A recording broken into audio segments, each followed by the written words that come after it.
Do you know the reason why you simply can't stop checking up your social media accounts? Or that constant urge to check how many people viewed the last story you just posted on Instagram? And actually, what happens when you eventually have to do things that are less stimulating? For example, can you open a book and read it for half an hour without checking your mobile phone, or just go for a walk without your phone in your pocket?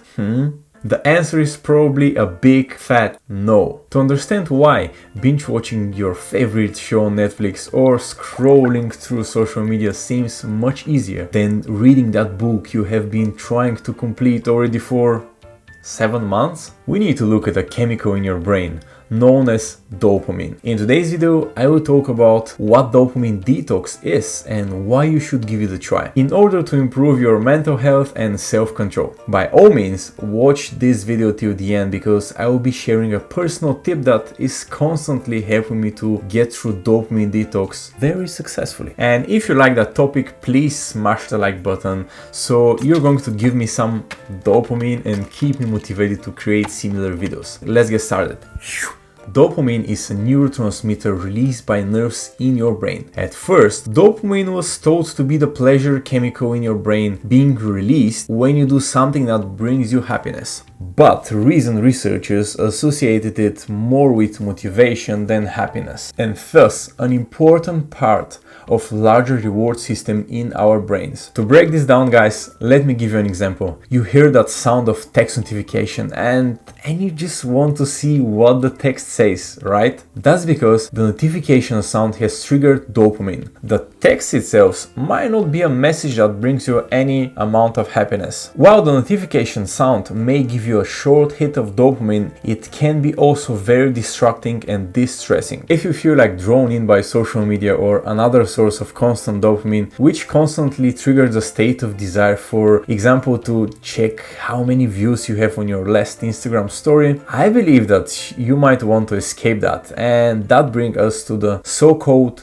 dopamine detox. For those of you who don't know what exactly a dopamine detox is, it's basically when you pause your addictive habits, like playing video games, eating sugary foods, watching pornography, smoking weed, drinking alcohol, watching TV, or endlessly scrolling through social media, and all that in order to reset the receptors in your brain. You are basically retraining your brain to lower the tolerance to dopamine. So all the hard times you want to do, like reading book or exercise, start feeling a little bit more pleasurable and easier to perform. To start a dopamine detox, pick a day to avoid all the highly stimulating activities. Once per week or once per month, it's absolutely enough. I would highly recommend you to pick a day on the weekend because it's going to be easier to complete the detox due to the fact that you have less or zero amount of work, meetings, and the like. And please allow your mind to be at peace and let it recover from the constant high levels of dopamine. And now, could you please ask yourself, when was the last time I sat in silence to experience my own thoughts? Share it down in the comments. I'm really interested in what's going to be your answer. When you're walking around or traveling by train, your first intention might be to grab your phone and quickly browse your emails, messages, or social media, or in other words, search for some dopamine. You just need to set a day aside without internet, phone,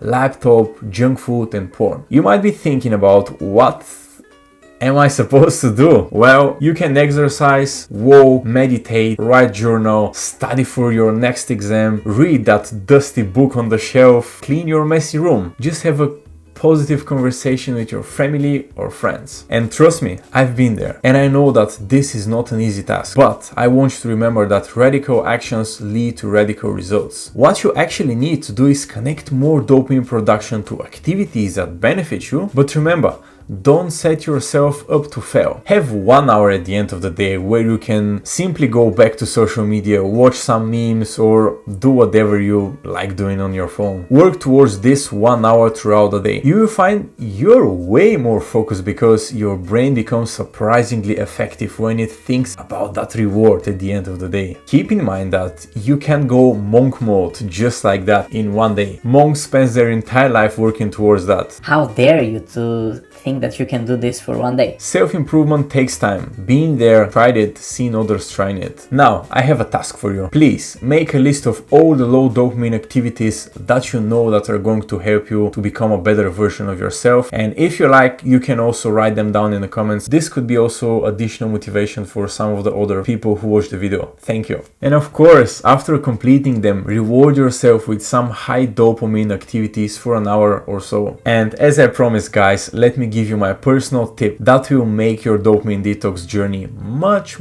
more pleasurable. Honestly, something that has been helping me a lot is solving jigsaw puzzles. Ain't nobody got time for that. Jigsaw puzzles are mindly stimulating and are also good for your brain because they're proven to improve your cognition and your visual spatial reasoning. Just think about the act of putting pieces of the puzzle together. This requires a really good concentration and improves your short-term memory as well as your problem-solving skills. And of course, rewards you with some dopamine that is not generated from the screen of your phone. At the end, I would like to remind you that a tiny bit of a progress is better than none at all. Getting rid of addictive behaviors, it's not going to happen overnight. Even cutting off one small habit can lead to big changes in your lifestyle. Good luck, my friend. Over here you can find my latest upload, and here you can subscribe for my channel so you will never miss my new videos. I'll see you next time with another informative video, my friend. Until then, take care and don't forget to be a better person every day. Bye.